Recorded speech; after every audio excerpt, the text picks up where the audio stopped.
প্রতি বছরের ধারাবাহিকতায় মিরপুর দরবার শরীফে ঐতিহাসিক 10ই মুহররম উপলক্ষে পবিত্র আশুরা সম্মেলন অনুষ্ঠিত হয়েছে। আজ 26শে জুন রোজ শুক্রবার ঐতিহাসিক 10ই মুহররম উপলক্ষে রাজধানী ঢাকার মিরপুর দরবার শরীফে পবিত্র আশুরা সম্মেলন যথাযথ ধর্মীয় ভাব গাম্ভীর্যের মাধ্যমে অনুষ্ঠিত হয়েছে।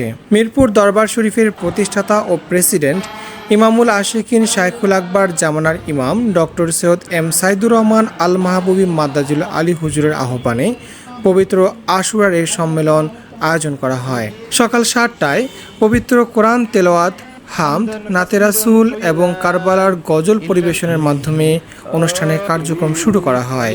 সম্মেলনে পবিত্র আশুরার গুরুত্ব ও তাৎপর্য এবং কারবালার প্রান্তরে সংঘটিত বিভিন্ন মর্মস্পর্শী ঘটনার উপর মহামূল্যবান আলোচনা করেন সংস্থাটির যুগ্ম মহাসচিব আওলাদে রাসূল স্কলার সৈয়দ AFM রহমতে খোদা মাদাজিল আলী এবং আরও আলোচনা করেন মহাসচিব ও মিরপুর দরবার শরীফের মহাপরিচালক ব্রিটেনের Oxford University senior research fellow আওলাদে রাসূল প্রফেসর ডক্টর সৈয়দ AFM বরকতে খোদা মাদাজিল আলী।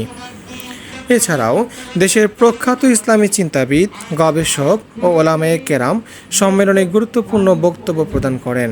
আজ বাদ জুমা উক্ত সম্মেলনের আহ্বায়ক ইমামুল আশিকিন শাইখুল আকবর জামানার ইমাম ডক্টর সৈয়দ এম সাইদুর রহমান আল মাহবুবী মাদ্দাজিল আলী পবিত্র আশুরার ঐতিহাসিক ও আধ্যাত্মিক তাৎপর্য বর্ণনা করে এই দিনের বিভিন্ন অলৌকিক ঘটনা এবং কারবালার প্রান্তরে সংঘটিত হৃদয় বিতারক ঘটনাবলী এবং শয়তানের কারবালার ত্যাগ ও সত্য প্রতিষ্ঠার অনন্য দৃষ্টান্ত তুলে ধরে মহামূল্যবান বাণী মোবারক প্রদান করেন। পরবর্তীতে তিনি বিশ্ব মুসলিম উম্মার শান্তি, সমৃদ্ধি, ঐক্য ও কল্যাণ কামনা করে এবং কারবালার প্রান্তরে শাহাদাত বরণকারী শহীদানের প্রতি আত্মার মাগফিরাত ও উচ্চ মর্যাদা কামনা করে আখিরি মোনাজাত পরিচালনা করেন।